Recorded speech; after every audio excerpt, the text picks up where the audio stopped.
राधे राधे दोस्तों, जय श्री कृष्णा। स्वागत है आपका हमारे चैनल पर। आज की इस वीडियो में हम ऋषि पंचमी व्रत की कथा और विधि जानेंगे।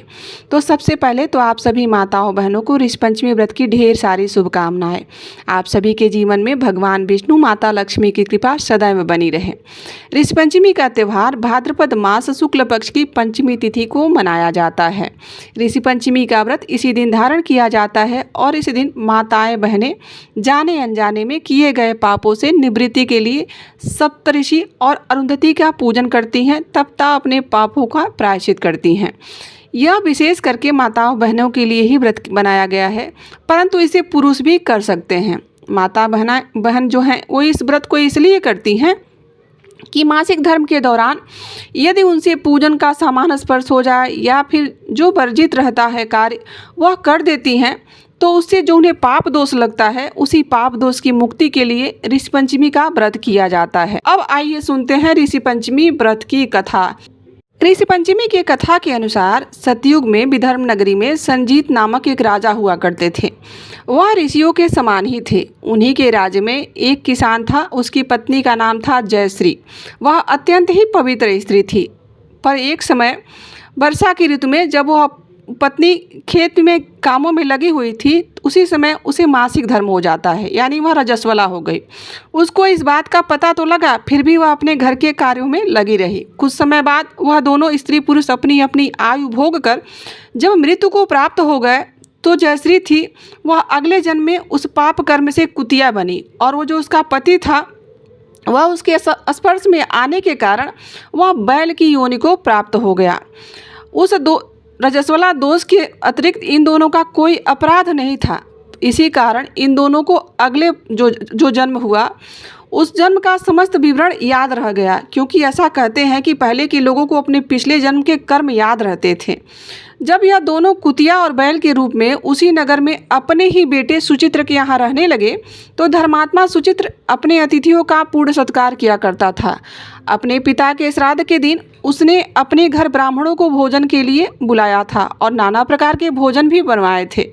जब उसकी स्त्री किसी काम में रसोई में लगी हुई थी, तब उसी समय उस भोजन में जो खीर बनाई थी उस ब्राह्मणों को परोसने के लिए, उसमें एक सांप गिर जाता है और सांप के कारण वह खीर विष वाला हो जाता है। जब वह कुतिया रूपी उसकी सास उस सांप को गिरते हुए उस खीर में देखती है, तो वह दूर से बैठे सोचती है कि यह खीर ब्राह्मण खा लेंगे तो उन्हें ब्रह्म हत्या का दोष लग जाएगा और ब्राह्मण मर जाएंगे, तो उसके पुत्र को यह पाप लगेगा। अपने पुत्र को बचाने के लिए वह कहीं से छुपकर जाती है और वह खीर से बने हुए बर्तन में मुंह डाल देती है। उस सुचित्रा जो थी उसकी बेटे की पत्नी, वह जब इस बात को देखती है तो वह बड़ी क्रोधित होती है और फिर वह जो चूल्हा था, चूल्हे में से जलती हुई लकड़ी निकालकर वह कुतिया के ऊपर चला देती है। बेचारी कुतिया मार खाकर इधर उधर भागने लगती है और चौके में जूठन आदि बची रहती है। यह सब सुचित्रा फिर वापस साफ करती है और मारे गुस्से में वह बड़बड़ करती रहती है। फिर उसके पश्चात वो जो खाना जो कुतिया मुँह डाल दी रहती है उसको सब फेंकवा देती है और उसके पश्चात फिर बर्तन वगैरह साफ करती है। दोबारा ब्राह्मणों के लिए शुद्ध भोजन बनाती है रात्रि के समय। और उस दिन ऐसा होता है कि वह कुतिया उसकी जो बहू रहती है वह कुतिया को कुछ खाने के लिए देती भी नहीं है, क्रोध की वजह से कि इसने मुंह डाल दिया था खाने में। फिर रात्रि में वह भूख से व्याकुल होकर उस बैल के पास जाकर बैठती है। चूँकि उन दोनों को याद रहता है कि पूर्व जन्म में वह पति पत्नी थे, फिर वह एक दूसरे से बात करते हैं। वह कुतिया आकर कहती है कि हे स्वामी, आज तो मैं भूख से मरी जा रही हूँ। वैसे तो मेरा पुत्र मुझे रोज़ कुछ न कुछ खाने को दे देता है, लेकिन आज मुझे कुछ नहीं प्राप्त हुआ। सांप के विष वाले खीर के बर्तन को अनेक ब्रह्म हत्याओं के दोष से बचाने के लिए मैंने उसमें मुंह डाल दिया था। इसी कारण आज मेरी बहू ने मारा भी बहुत और मुझे कुछ खाने को भी नहीं दिया। तब वह बैल बोलता है कि हे भद्रे, तेरे पाप के कारण मैं भी इस योनि में पड़ गया हूँ। आज बोझा ढोते ढोते मेरी भी कमर टूट गई है। आज मैं भी खेत में दिन भर हल चलाता रहा और मेरे पुत्र ने आज मुझे कुछ भोजन नहीं दिया और मुझे मारा भी बहुत है। इस प्रकार कष्ट देखकर उनके इस श्रद्धा को निष्फल कर दिया। अपने माता पिता की इस बातों को सुचित्र जब सुन रहा था, तो उसने उसी समय दोनों को पेट भर भोजन कराया और फिर उनकी दुखी होकर वन की ओर चल पड़ा। वन में जाकर ऋषियों से पूछा कि मेरे माता पिता किन पापों के कारण इस योनि में पड़ गए हैं और अब किस प्रकार से उनका इस योनि से छुटकारा प्राप्त होगा, कैसे उनको मोक्ष प्राप्त होगा। तब वहाँ पर ऋषियों ने कहा कि तुम इतनी इनकी मुक्ति के लिए तुम्हारी पत्नी सहित ऋषि पंचमी का व्रत धारण करो तथा उसका फल अपने माता पिता को अर्पित कर दो।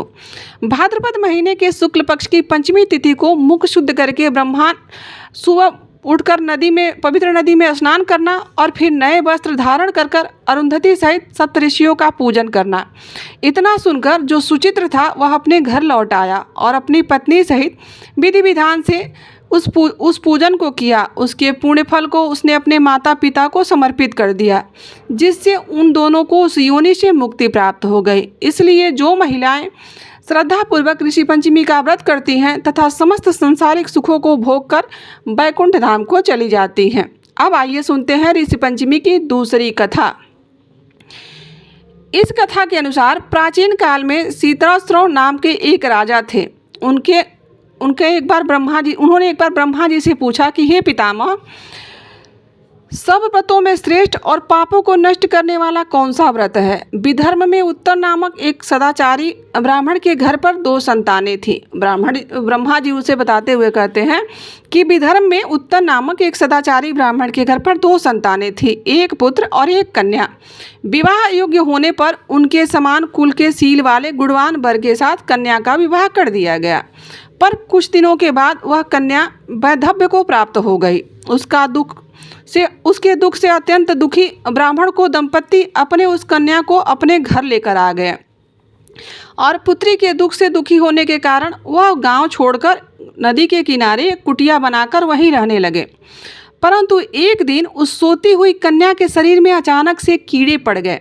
अपनी इस दशा को देखकर कन्या ने माता पिता से अपना दुख कहा। माता सुशीला ने आकर अपने पति से जब यह बात कही और पूछा कि हे देव, मेरी साध्वी कन्या की यह गति क्यों हुई। उन तक ने समाधि लगाकर इस घटना का कारण का विचार किया और उन्होंने अपने तपोबल से जानने का प्रयास किया कि आखिर मेरी पुत्री के साथ ऐसा क्यों हुआ। उसके पश्चात जब उन्हें पता चला तो उन्होंने अपने पत्नी से बतलाया कि हे प्रिय, पूर्व जन्म में यह कन्या ब्राह्मणी थी। इसने रजस्वला होते हुए भी घर के बर्तनों को छुआ तथा इस जन्म में भी और लोगों को ऋषि पंचमी का व्रत करते हुए देखकर भी इसने स्वयं व्रत नहीं किया। इसी कारण इसके शरीर में कीड़े पड़ गए हैं। धर्मशास्त्रों में लिखा है कि जो भी स्त्री रजस्वला हो उसके दिन वो जो 4 दिन रहते हैं वो चांडालनी के समान रहती है। दूसरे दिन वह गृहघातिनी के समान, और पहले दिन वह चांडालनी के समान, दूसरे दिन गृहघातिनी के समान और तीसरे दिन धोबिन के समान अपवित्र रहती है। फिर चौथे दिन स्नान करके वह शुद्ध हो जाती है। यदि यह शुद्ध मन से अब भी ऋषि पंचमी का व्रत करे तो इसका यह दुख नष्ट हो जाएगा और यह अगले जन्म में अटल सौभाग्य को भी प्राप्त करेगी। पिता की आज्ञा से कन्या ने विधि पूर्वक ऋषि पंचमी का व्रत किया और वह व्रत के प्रभाव से सारे दुखों से मुक्त हो गई। अगले जन्म में उसने अटल सौभाग्य, धन धान्य और पुत्र की प्राप्ति की। इस प्रकार से जो भी स्त्री पुरुष सच्ची श्रद्धा के साथ ऋषि पंचमी का व्रत धारण करते हैं, जो जाने अनजाने में किए गए पापों से मुक्ति प्राप्त हो जाती है तथा सभी प्रकार के मनोरथ की सिद्धि होती है। तो प्रेम से बोलिए सप्तऋषियों की जय, माता अरुंधति की जय। तो दोस्तों, यह थी ऋषि पंचमी से जुड़ी हुई कथा और जानकारी। आशा करती हूँ कि आपको यह वीडियो अच्छी लगी होगी और यहाँ तक बने रहने के लिए आप सभी का दिल से आभार। यदि मेरी वीडियो अच्छी लगी तो कमेंट करके ज़रूर अवगत कराइएगा और हमारे चैनल से भी जुड़ जाइए। मिलते हैं किसी ऐसी ही जानकारी, कथा, कहानी के साथ। अभी के लिए बस इतना ही। राधे राधे, जय श्री कृष्णा।